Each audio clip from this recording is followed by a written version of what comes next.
En los últimos días, los libros que más son vendidos son aquellos que hablan acerca del fin del mundo. En mis manos tengo un libro que lleva por título El fin. Todo el mundo está curioso por el fin.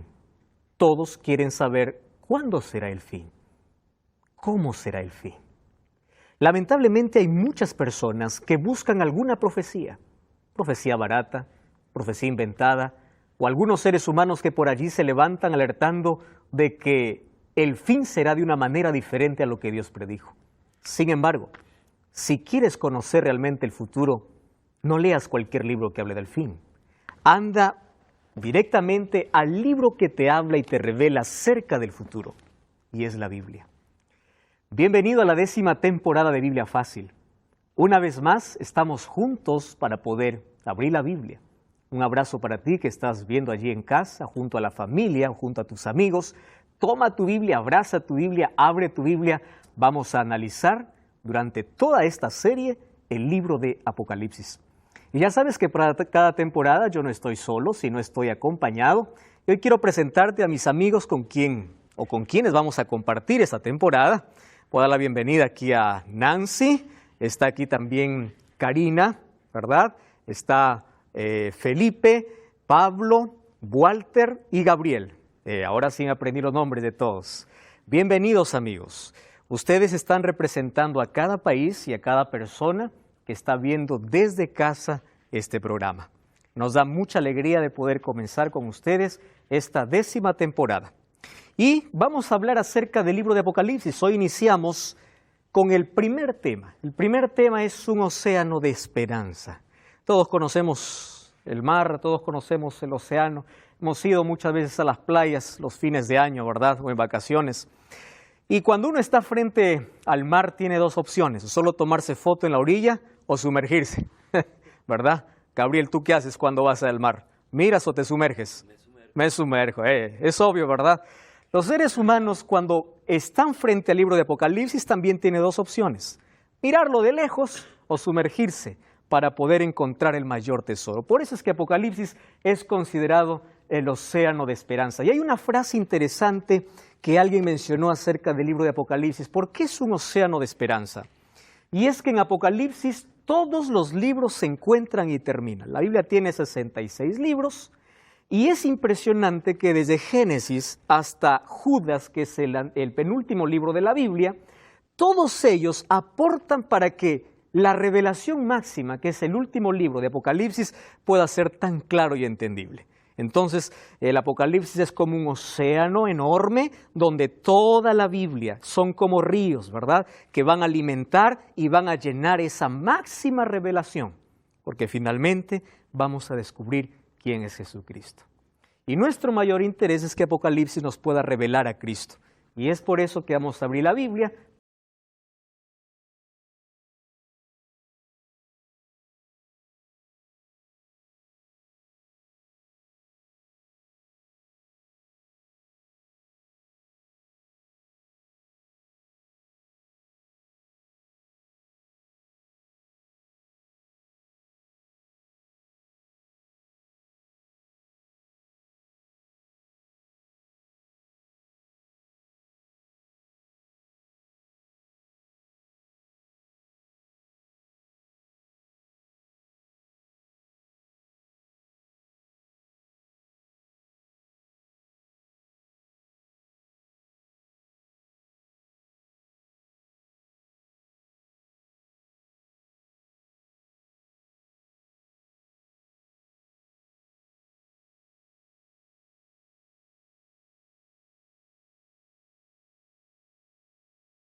En el sofá, en el lugar donde tú estás, porque hoy vamos a hablar acerca del libro de Apocalipsis, de cómo este mar se construye y por qué es el último libro de la Biblia. Vamos a conversar un asunto importante. Miren, cuando hablamos acerca de Apocalipsis, Apocalipsis probablemente sea la palabra que más da terror, ¿verdad? Cuando nosotros vemos diversas películas, cuando quieren mostrar alguna cosa terrorífica, le ponen un título, Apocalipsis. La gente relaciona Apocalipsis con miedo, con terror, lo asocia con guerras, lo asocia con todo lo peor que puede existir. Una película que tiene éxito y dice Apocalipsis porque de seguro va a tener alguna escena de terror. Hollywood ha tratado de vender ese concepto equivocado de Apocalipsis para toda la gente. Entonces, lamentablemente, hoy cuando las personas abren la Biblia y encuentran Apocalipsis, dicen, yo no lo leo. ¿Por qué? Porque en su mente está que es igual que lo que se presenta en una película, lo que se presenta en el concepto que no es bíblico. Apocalipsis es un libro terrorífico.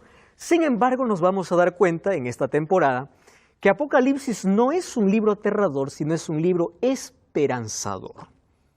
Cambia entonces nuestra mente al ver de que es un libro que me va a dar esperanza, no me va a dar miedo. Por eso necesitamos leer el libro de Apocalipsis. Una de las cosas por las cuales nosotros tenemos que leer Apocalipsis es porque es el libro que revela el futuro. Todos los seres humanos somos inquietos por conocer acerca del futuro. Si, Walter, tú supieras qué va a suceder la siguiente semana, tú te prepararías, ¿verdad? Si supieras que la próxima semana van allí a robar tu casa, tú no duermes la siguiente semana. Por supuesto, ¿por qué? Tú estás preparado si es que supieras el futuro. Los seres humanos queremos aprender el futuro. Lamentablemente, hay algunos que buscan el futuro en el lugar equivocado. Hay personas que quieren conocer el futuro en un horóscopo, ¿verdad?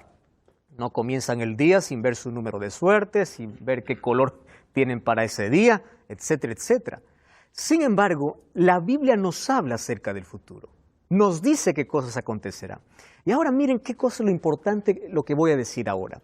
La persona que lee Apocalipsis y comprende Apocalipsis no tiene miedo a los acontecimientos, porque cualquier cosa que sucede, él ya sabe que iba a suceder. Entonces no es un escándalo para un cristiano. Un cristiano no se asusta, un cristiano espera preparado. Por eso se escribió Apocalipsis, para que no cause sorpresa los acontecimientos finales. Ustedes ya vieron los escándalos que se arman por allí, por redes sociales, por internet, por la TV, por los medios de comunicación. Cuando algo sucede, el cristiano mira las noticias y dice, para mí no son noticias, para mí son señales. Porque ya tiene o ya sabe por anticipado el futuro.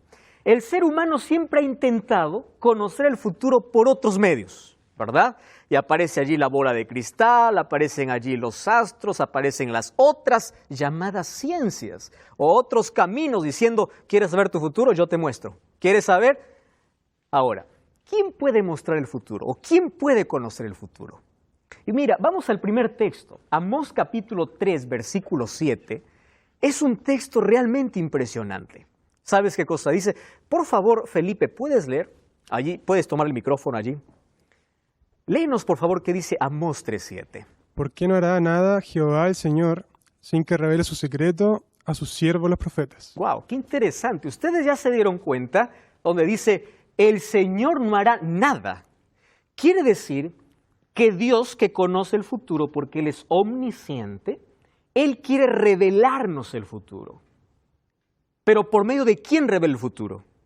¿Por medio de cualquier persona? No. Profeta. ¿Quién es un profeta? Un mensajero, un portavoz de Dios.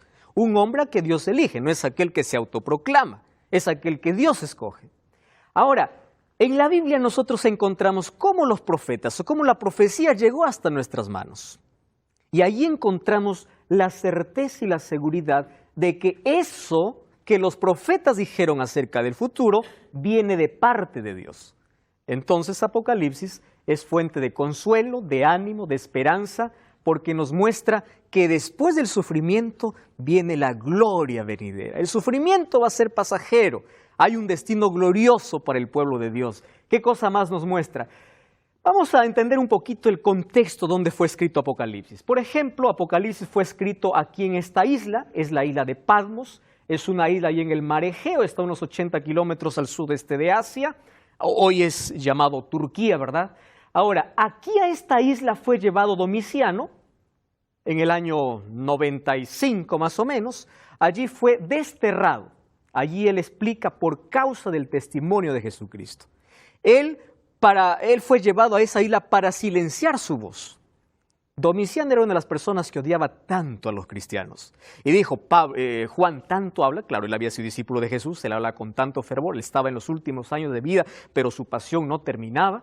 Entonces dice, voy a silenciar la voz El diablo siempre quiere silenciar la voz de los siervos de Dios y los lleva a una isla. De aquí nadie va a saber la vida de este hombre, ¿no?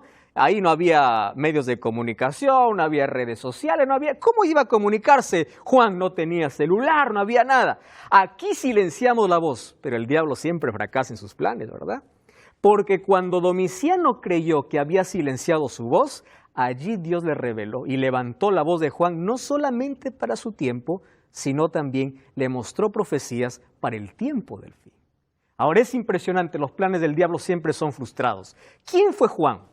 Tiene muchas características, yo elegí 4, porque son las que más me encantan. La primera es que formó parte del círculo íntimo de Jesús. Jesús tenía 3 grupos de personas, tenía seguidores, tenía discípulos y tenía los amigos más íntimos. A mí me encantan, los seguidores son aquellos que no tenían compromiso, le seguían un día, otro día no le seguían, no había un compromiso con él. Los discípulos son aquellos que estaban al lado de Jesús, caminaron con Jesús, fueron testigos de los milagros de Jesús, pero Jesús tuvo 3 amigos. ¿Verdad? Ustedes recuerdan que esos 3 amigos estuvieron con él en los momentos más importantes. En la transfiguración estaba con 3. En el Getsemaní estaba con 3. ¿Quiénes eran esos 3? Estaba Pedro. ¿Y quién más estaba? Juan y Santiago. Dentro de ese círculo íntimo estaba Juan. Se dice que Juan era el discípulo más joven y el único que recostaba su cabeza en el pecho de Jesús, aquel que podía escuchar los latidos del corazón de Cristo. Era amigo, formaba de ese círculo. Él escribió 3 cartas, primera, segunda y tercera de Juan, que son cartas pequeñas. Escribió el Evangelio de Juan. A mí me encanta el Evangelio de Juan. Juan comienza presentando a Cristo. En el principio era el Verbo. ¿Cómo comienza el Evangelio de Juan? Diciendo, ¿quién es Jesús? Él no se presenta, yo soy Juan. No. Su presentación es Cristo. Ahora, luego escribe Apocalipsis. ¿Y cómo comienza Apocalipsis? No dice, yo estoy escribiendo. A él le importaba que su nombre no apareciese o apareciese. Lo que le importaba era presentar a Jesús. Él amaba tanto a Jesús. Ahora, él también, por su testimonio, dice la literatura judía, que él fue lanzado a un perol de aceite hirviendo. Pero Dios lo protegió, así como Dios protegió a Daniel del foso de leones. También no permitió que pueda morir. Y después de ello fue desterrado recién a la isla de Patmos. Ahora, es interesante que el libro de Apocalipsis se escribió en tiempo de hostilidad romana hacia el cristianismo. Yo les explico un momento porque esto es interesante comprender por qué es que Apocalipsis está escrito de esa manera. Miren, se escribió en tiempo de hostilidad romana. Augusto, el primer emperador, fue aquel que fomentó la adoración al emperador. Pero aparece Gayo Calígula, el primer emperador que demandó. El primero fomentó, el otro demandó y Domiciano exigió. Es decir, venía de menos a más. Domiciano exigía que todos pudiesen adorarlo, porque él se creía un dios, el emperador se creía ser un dios. Ahora, en ese tiempo se escribió Apocalipsis. ¿Por qué? Porque la iglesia tenía 2 problemas. Tenía un problema interno y un problema externo. Les explico en qué se trataban esos 2 problemas. El problema externo eran por las actividades sociales que tenía allí el pueblo romano. ¿En qué consistían las actividades sociales? En que ellos tenían que rendir culto al emperador y ellos necesitaban estar en todas las fiestas, ¿correcto? Ahora, esas fiestas les llevaba la embriaguez y ¿qué más? Y también se practicaba la prostitución cúltica. Yo no sé si ustedes alguna vez leyeron algún párrafo de lo que se hacía en Roma. La prostitución se practicaba en los templos paganos y se decía que era para adorar y para que la tierra pueda ser fértil. Las personas que asistían a los templos tenían que irse con las prostitutas. Era parte de su adoración. Ahora imagínense, esos eran los problemas externos. ¿Qué otro problema externo sufría el pueblo de Dios? Es que ellos eran considerados ateos. ¿Por qué eran considerados ateos? No porque no adoraban a Dios, sino porque no adoraban ¿a quién? Al emperador. Eran considerados, o ellos perdieron toda situación legal. Además, esos cristianos eran echados de las sinagogas. ¿Por qué? Porque los judíos empezaron a mirar mal a los cristianos. Después del año 70, ¿saben ustedes qué ocurrió? Los judíos lo echaron a los cristianos de sus sinagogas. Ellos tenían 17 bendiciones cuando terminaban su culto. Ellos inventaron la 18, pero no era una bendición, era una maldición para Cristo y los cristianos. Entonces, los cristianos que iban a la sinagoga judía no mencionaban la 18. Entonces, porque estaba yendo en contra de Cristo y de ellos. Cuando los judíos se dieron cuenta de eso, los botaron de las sinagogas. Entonces, los cristianos no tenían una situación legal. Los judíos sí eran reconocidos como una religión diferente, pero sin embargo los cristianos no. Los cristianos tenían problemas sociales porque ellos no podían participar de las fiestas, porque estaba en contra de la adoración a Dios. ¿Y cuáles eran los problemas internos? Es que ellos estaban divididos en ciertos temas. Algunos de ellos dicen, vamos a negociar el asunto. Dios no quiere que vivamos mal, vamos a participar de la fiesta, una vez no hay problema, ¿verdad? Como algunos que hasta hoy negocian su fe. Dios es amor, dice, no importa, vamos a hacer solo para contentar al jefe, para contentar al asunto. Esos problemas internos ya estaban fomentándose en la iglesia. Entonces, allí Apocalipsis nos habla de un grupo llamado los Nicolaitas, que luego vamos a ver quiénes eran ellos y por qué fomentaban esta costumbre. Ahora, el libro de Apocalipsis tiene muchos métodos de interpretación. Yo he elegido 4 nada más. Sin embargo, me gustaría resaltar 4 cosas. Apocalipsis es un libro odiado. Yo allí coloqué con odio, allí 4 palabras. Es un libro olvidado. La gente no quiere ver que existe Apocalipsis. En muchas iglesias se cierra el libro de Apocalipsis. Es un libro despreciado, porque cuando lo leen dice, esto no tiene nada bueno para mí. Es un libro ignorado. Pasan por alto. Vamos a leer cualquier otro libro menos Apocalipsis, ¿verdad? Y es un libro oscurecido. ¿Por qué es un libro oscurecido? Porque aquel que va a leer Apocalipsis, bueno, ya no lo ignora, ya no lo rechaza, pero quiere leer, empiezan allí interpretaciones equivocadas acerca de este libro. Existen por lo menos 4 escuelas de interpretación, no solamente para Apocalipsis, sino también para Daniel, que son 2 libros que fueron escritos para el tiempo del fin, como dice Daniel capítulo 12 y Apocalipsis capítulo 1. Son 2 libros que fueron escritos para el fin. Estos 2 libros tienen 4 escuelas. La preterista, la idealista, la futurista y la historicista. Les voy a describir de manera rápida en qué consisten esas 4 escuelas.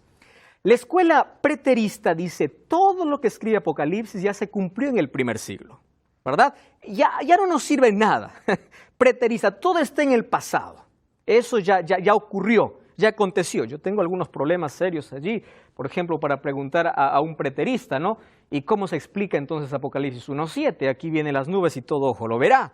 ¿O cómo se explica las 7 plagas? ¿O cómo se explica? Entonces, si aquel que piensa que todo ya se cumplió en el primer siglo, no hay manera de poder interpretar o ver de esa manera Apocalipsis. Existe la otra que es la idealista, que dice, no te preocupes por lo que dice Apocalipsis. Apocalipsis es un libro de símbolos que dicen cuál es el bien y cuál es el mal. Punto final. No te preocupes si él tiene algún significado, léelo como una batalla. Aquel que dice, mira los símbolos de manera superficial. No te interesas en profundizar. Idealista.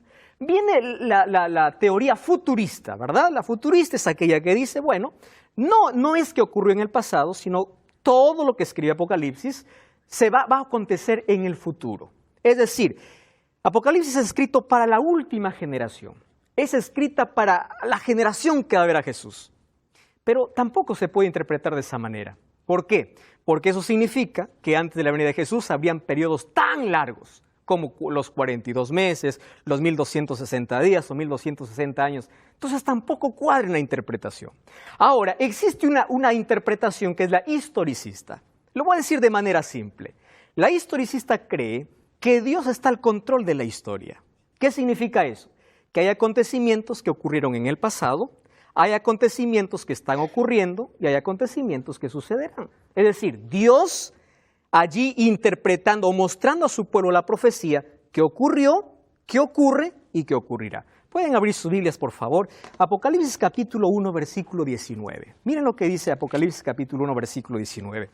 Aquí Juan escribe incluso la manera como nosotros tenemos que leer el libro. Versículo 19 dice así. Escribe pues las cosas que has visto. ¿En qué tiempo está esto? Pasado, ¿verdad? ¿Qué más dice? Las cosas que son, presente. ¿Y qué más? Y las cosas que han de suceder. ¿Correcto? Aquí está hablando de 3 tiempos. Cosas que has visto, cosas que ves o cosas que son para tu tiempo y las cosas que serán. Está hablando aquí de una línea de tiempo, ¿verdad? Pasado, presente y futuro. Ahora, es interesante que cuando nosotros vemos a Dios guiando la historia, escuchen con atención aquí, vamos a encontrar dos aliados para la profecía. Número uno, la profecía se interpreta de manera bíblica, es decir, nosotros no tenemos que inventar una interpretación porque todo está en la Biblia. Número dos, la historia comprueba la profecía. Entonces, si la historia comprueba lo que la profecía dice, esa es la manera como nosotros debemos interpretarla. ¿Correcto? Ahora, el libro de Apocalipsis cubre la historia del mundo entre la cruz y la segunda venida de Jesús. ¿Correcto? No cubre tiempos anteriores, desde la cruz, desde que Jesús se fue al cielo, hasta la segunda venida, porque toda la Biblia fue escrito para otro tiempo, también para nuestro tiempo, pues tiene mensaje para nuestro tiempo, pero Apocalipsis tiene un mensaje especial, desde la cruz hasta la segunda venida de Jesús. Miren, y es interesante lo que vamos a encontrar en Apocalipsis. ¿Recuerdan cuál fue el primer texto que nosotros aquí vimos? Apocalipsis es como un océano, ¿verdad? Todos los ríos desembocan allí. Todos los libros terminan ¿dónde? En Apocalipsis. Apocalipsis tiene 404 versículos. Y miren qué impresionante. De los 404 versículos, 278 hacen referencia al Antiguo Testamento. Es impresionante. Es decir, las cosas que escribe Juan no son cosas ocultas que no se entienden. Aquel que dice que Apocalipsis no se entiende es porque no ha leído el Antiguo Testamento, o no quiere sumergirse, o no quiere leer toda la Biblia. Porque de los 404, más de la mitad tienen un fundamento en el Antiguo Testamento. Ahora, otra cosa curiosa. Allí algunos dicen, ¿por qué Apocalipsis fue escrito en símbolos, verdad? ¿Por qué bestias? ¿Por qué cuernos, ojos? ¿Por qué tan complicado el asunto? ¿Recuerdan que Jesús contaba o traía el reino de los cielos a través de parábolas? ¿Lo decía de manera directa? No, lo hacía a manera de parábolas. Ahora, un día sus discípulos le preguntaron, le dijeron, ¿por qué hablas en parábolas? Y Jesús le responde así, en Lucas capítulo 10, capítulo 8, versículo 9 y 10 dice, para que viendo no vean y oyendo no entiendan. Es decir, a ustedes les he dado a conocer los misterios del reino porque ustedes tienen interés. ¿Por qué Dios tuvo que revelar ese libro en símbolos? Por tres razones. Escuchen aquí. La primera razón, para despertar curiosidad en el lector. Imagínate, ahí encuentro una bestia. Si despierta mi curiosidad, me va a llevar a profundizarme en el tema. Número dos, Dios no quiere lectores superficiales. Dios quiere aquellas personas que buscan la verdad y lo hagan a profundidad, ¿de acuerdo? Número dos, Dios colocó en símbolos, ¿para qué? Los símbolos son universales, ¿verdad? León es león en todo lado. Cuerno es cuerno en todo lado. Los símbolos son universales. Y número tres, para proteger el texto. Porque hay algunas profecías que eran reveladas a Juan que tenían que ver con algunos emperadores o con el Imperio Romano. Si el Imperio Romano hubiese leído que hay cosas que están hablando en su contra, hubiese destruido el libro. ¿Correcto? Entonces Dios prefirió allí velar ese contenido a través de símbolos. Pero esos símbolos tendrían una base en toda la Biblia.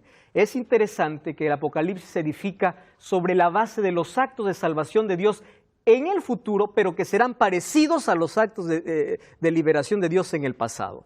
En Apocalipsis encontramos el cántico de Moisés. ¿En dónde está fundado eso? En Éxodo. Encontramos plagas para el tiempo final. ¿Dónde comenzaron las plagas? En Egipto. Es decir, así como Dios libró a su pueblo en el pasado, también lo hará ¿cuándo? En el futuro.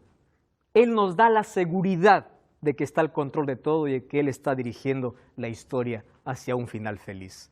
Lo lindo de Apocalipsis es que el centro del libro es Cristo.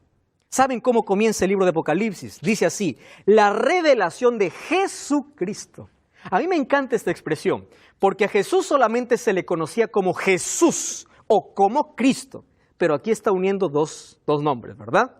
Jesús, el nombre humano, que es Salvador, Cristo, el Mesías, el nombre divino.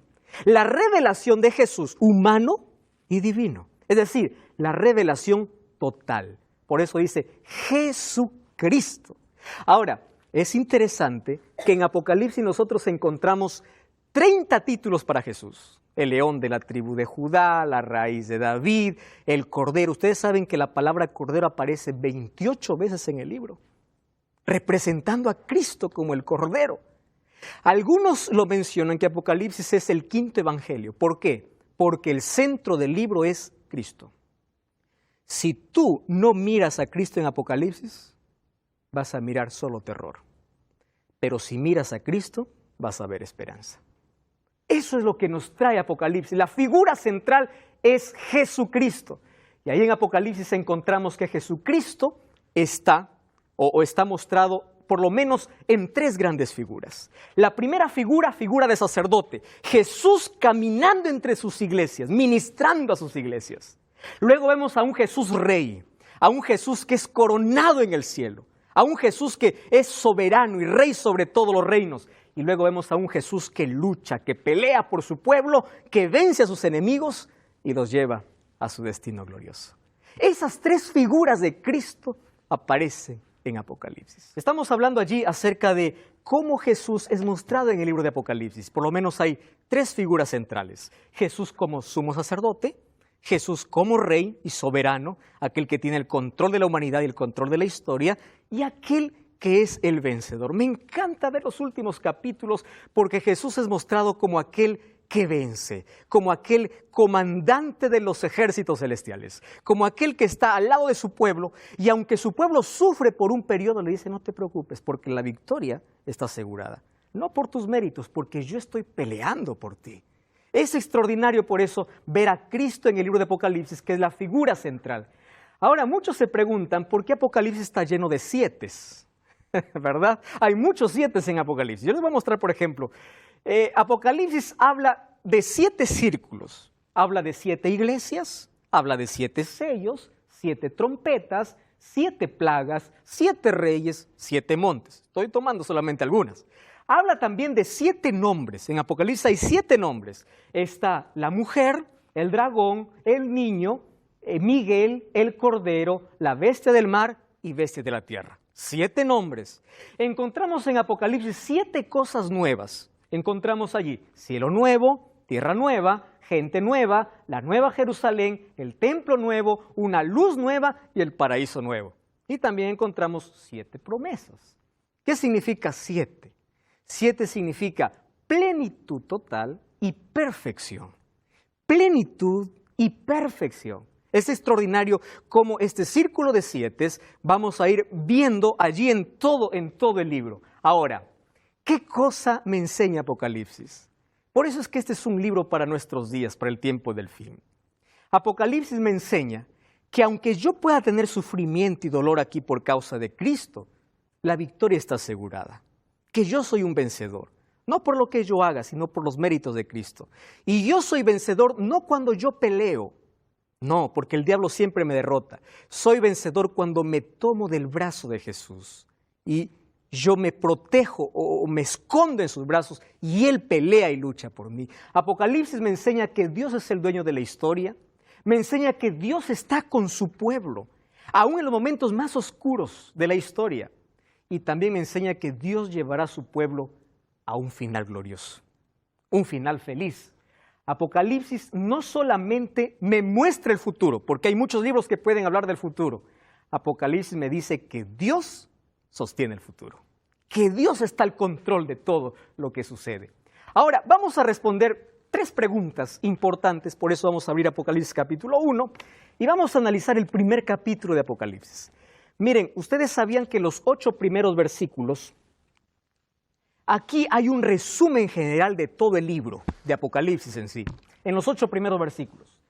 Nosotros ahí encontramos desde el versículo 1 hasta el versículo 3 la sección introductoria, luego vemos saludos y doxología a partir del 4 hasta el versículo 6, y en el versículo 7 y 8 el tema principal del libro, es decir, Juan hace un resumen de todo lo que va a hablar en aquel libro. Vamos entonces a la primera parte, que es la introducción. Vamos a leer, ¿está bien? Dice así, la revelación de ¿quién dice? De Jesucristo. ¿Cómo comienza el libro? De una manera extraordinaria. La revelación de Jesucristo. Bueno, en esta introducción, Juan habla acerca del título del libro. Fíjense, ¿cuál es el título del libro? El título del libro sería Revelación. ¿Cuál sería el título? Revelación.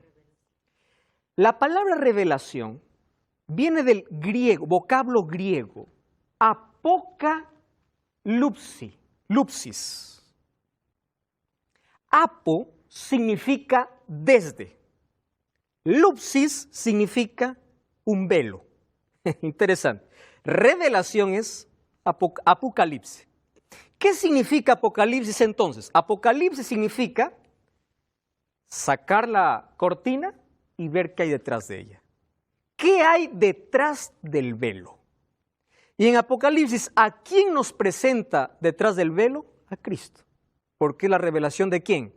De Jesucristo. Entonces, ¿qué significa Apocalipsis? No significa miedo, terror, bestia, significa revelación de Cristo. ¿Por qué la gente entonces hoy piensa que Apocalipsis es terror, Apocalipsis es guerra, Apocalipsis es el fin? Es la revelación de Jesús. Es por eso que es el Evangelio de las Buenas Nuevas, porque Cristo va a ser revelado en toda su plenitud. Es Jesús el personaje principal. Ahora, fíjense lo que dice allí, capítulo 1, allí el versículo 2, el cual ha dado testimonio de la palabra de Dios, del testimonio de Jesucristo y de todas las cosas que has visto. Ahora, el versículo 1 dice allí, que Dios dio a manifestar a sus siervos las cosas que deben suceder cuando, dice, pronto. Ahora, presten atención aquí. Significa que los eventos que ocurren en la historia no son un accidente.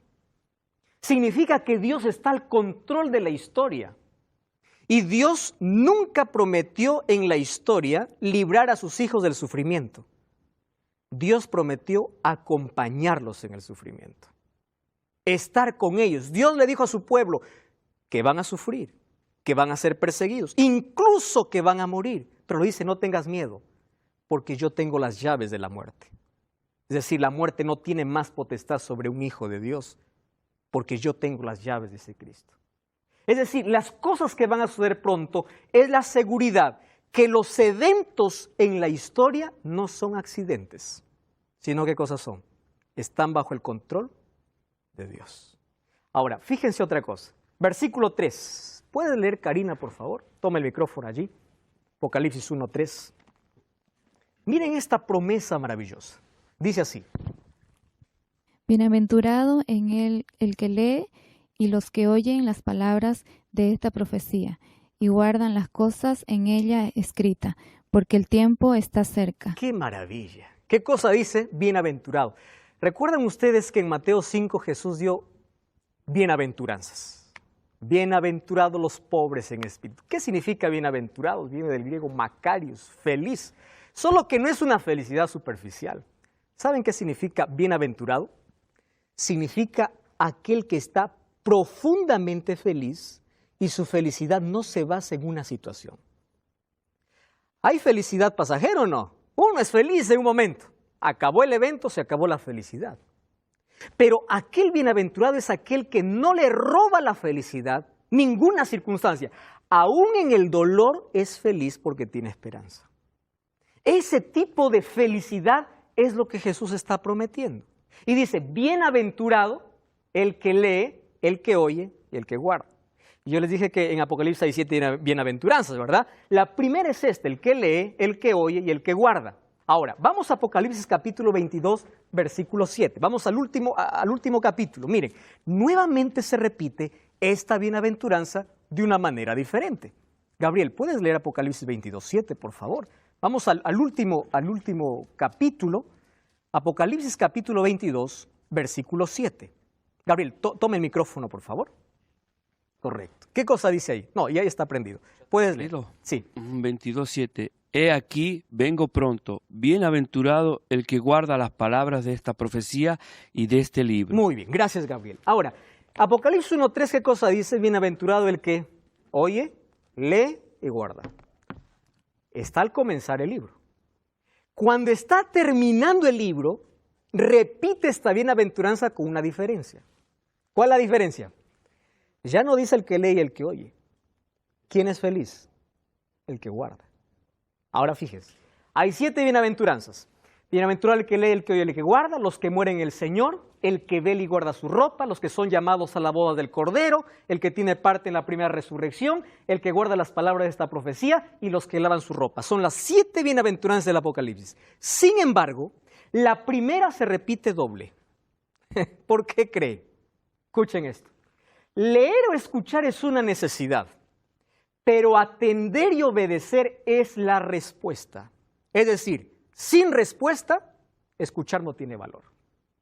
No tiene valor de que tú sepas tantas cosas de la Biblia cuando no tienes una respuesta positiva. Cuando tú dices yo decido guardar, significa que tú estás respondiendo a lo que escuchas. Y Dios no solamente quiere oidores, sino hacedores. ¿Correcto? Es por eso que esta bienaventuranza se repite. Ahora, miren el versículo 4, el capítulo 1. Me interesa este texto. Dice así, Juan a las 7 iglesias que están en Asia. Gracia y paz. Ustedes saben que este era un saludo para ellos. Nosotros, ¿cómo saludamos? Buenos días, buenas tardes, buenas noches. Para ellos era Harish o Shalom Haris. Shalom era un término hebreo que significaba paz. Haris era gracia en griego. Qué interesante. Shalom Haris. Y miren, siempre el saludo era gracia y paz. Nunca paz y gracia. Y les voy a explicar por qué. ¿Por qué? Shalom era la certeza de la salvación final si recibes el Haris en tu vida. ¿Qué es el Haris? La gracia de Dios. Es decir, no existe paz sin gracia. Es la gracia de Dios quien da un equilibrio en el ser humano, que le da serenidad y tranquilidad para poder mantenerse en las mayores tormentas de la vida. Es la gracia de Dios, por eso dice gracia y paz. Haris Shalom, es su gracia quien nos da paz. Ahora es interesante, ¿qué más dice ahí el versículo 4? Miren, sí, de aquel que es, del que era y de aquel que ha de venir. Qué impresionante este juego de palabras. Habla acerca de la existencia de Dios y la presencia de Dios en todo tiempo. Aquel que estuvo en el pasado, aquel que esté en el presente y aquel que estará con sus hijos hasta el final. Ahora, es interesante otra cosa. Hay algunos que han malinterpretado allí este término cuando dice, y de los 7 espíritus que están delante del trono. ¿Cuáles son esos 7 espíritus? La palabra 7 espíritus se repite en el 3:1, 4:5, 5:6, 22:6. Cuando habla de 7, está hablando de perfección y plenitud divina. ¿Recuerdan? 7. ¿Y por qué dice espíritus? Miren, cuando vamos a Isaías capítulo 11, versículo 2, encontramos que el Espíritu Santo tiene 7 características. ¿Cuáles son las características? Espíritu de Jehová, espíritu de sabiduría, de inteligencia, de consejo, de poder, de conocimiento y de temor. Entonces, cuando habla del 7, está hablando de la plenitud divina. ¿En quién? En el Espíritu Santo. ¿Correcto? Es el Espíritu Santo. Aquí hay un saludo entonces que viene de parte del Padre, del Hijo y del Espíritu Santo. ¿Y dónde está el Hijo? Ahí está el Hijo. Ya vimos el Padre, ¿verdad? El que era, el que es y el que ha de venir. Ahí está el Espíritu Santo, revelado como los 7 espíritus. Y ahora viene el Hijo, presentándose como. Miren el versículo, ahí el versículo 5. Y de Jesucristo, el testigo fiel, el primogénito de los muertos y el soberano Rey de toda la tierra. Qué interesante. Aquí Dios revelado en su plenitud, Padre, Hijo y Espíritu Santo. Testigo fiel es aquel que testifica la verdad y por su testimonio fue hasta la cruz. Primogénito de los muertos está en mérito a su resurrección. Y cuando dice soberano Rey de la tierra, aquel que ocupa el primer lugar y es soberano en supremacía.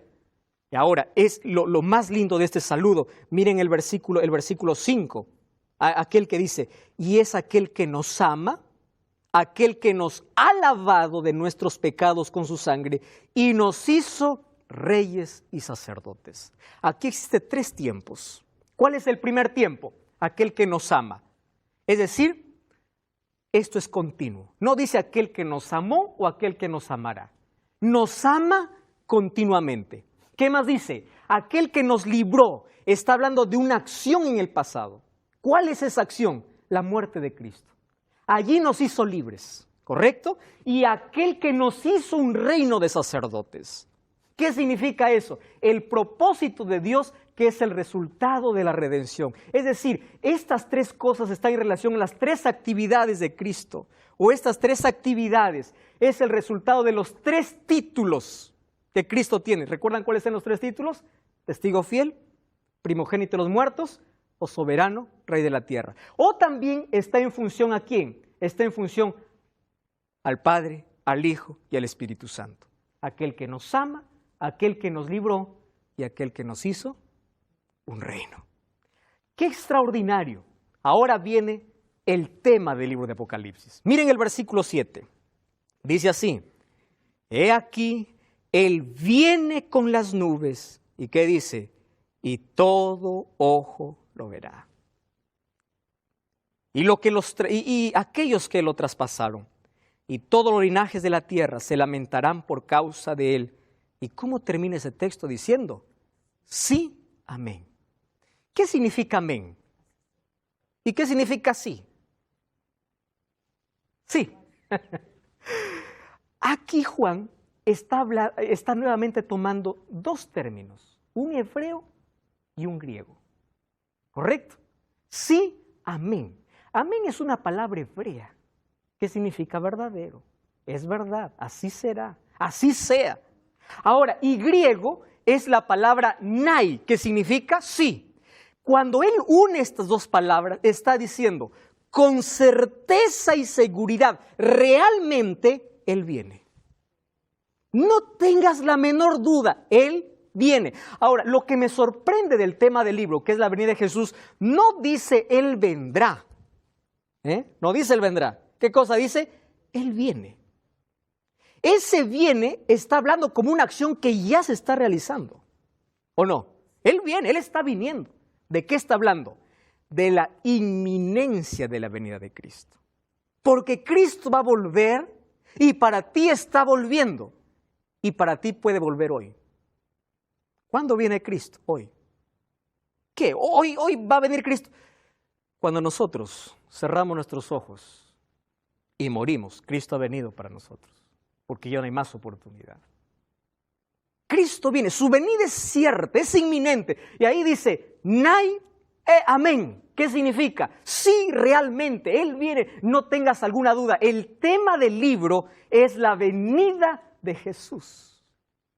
Miren el versículo 8, este es lo más lindo. Allí Jesús dice, yo soy el alfa y el omega, el principio y el fin. ¿Qué más dice? El que es, el que era y el que ha de venir, el Todopoderoso. ¡Qué extraordinario! He aquí vienen las nubes y todo ojo lo verá. Y ahí Apocalipsis 1:8 dice, yo soy el alfa y el omega. Soy el principio y el fin. Amigos, Cristo hoy nos hace una invitación extraordinaria. ¿Dónde estaba Juan escribiendo el libro? En la isla de Patmos. Juan ya estaba ancianito, estaba en los últimos años de vida. Pero aunque los años pasaron, su fidelidad cada vez era mayor. Y cuando él creía que estaba solo y desterrado, apareció Cristo para decirlo, Juan, no temas, tu vida está en mis manos, yo soy el primero y el último, yo vengo. ¿Sabe qué me hace pensar esto? Que aun cuando nosotros nos sintamos tan solos en esta vida y estemos encerrados en nuestra propia isla, aparece Cristo para decir, no temas, yo estoy aquí contigo. Yo estuve en tu pasado, estoy ahora en tu isla, aunque creas que estás solo en esta vida, no lo estás. Y yo pronto vendré por ti. La promesa más linda que encontramos en la Biblia es la vuelta de Jesús. Más de 300 veces dice que Cristo regresa y viene para poner fin, aquel que suple nuestras carencias, aquel que nos hace verdaderamente felices. Y hoy queremos entregarte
quiero pedirte por aquella persona que está sufriendo en la isla de soledad, aquella persona que se siente solo, abandonado, enfermo, o está pasando por una crisis y siente que a nadie le importa su dolor.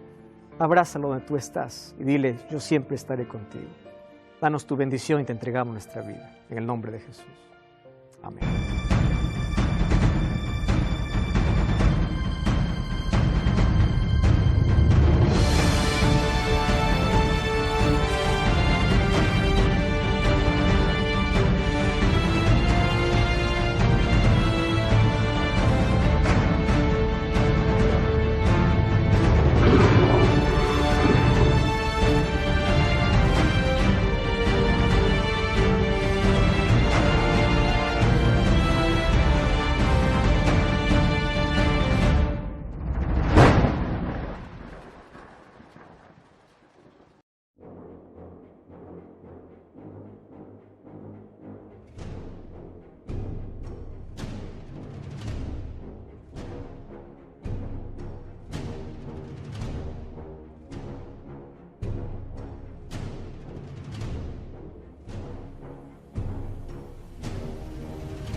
Mechanical shadow, but me on whispers, secrets don't follow.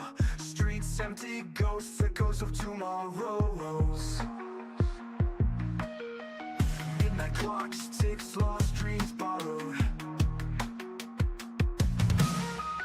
Skyline, fractured moonlight descended. Cold reflections, memories neglected. Voices calling from digital ocean. Darkness creeping, unnatural motion. Echoes in the void, lost and destroyed. Cold reflections Tasty in the silence we keep, floating like a star. No matter where you are, eyes so full of shine, hands that intertwine, heartbeats synchronized under twilight skies. Mystic dreams unwind, lost within our mind. All we feel is light in the endless night. Mystery so deep, where do these visions creep? Whispers of a past, a future meant to last. Maybe dreams unfold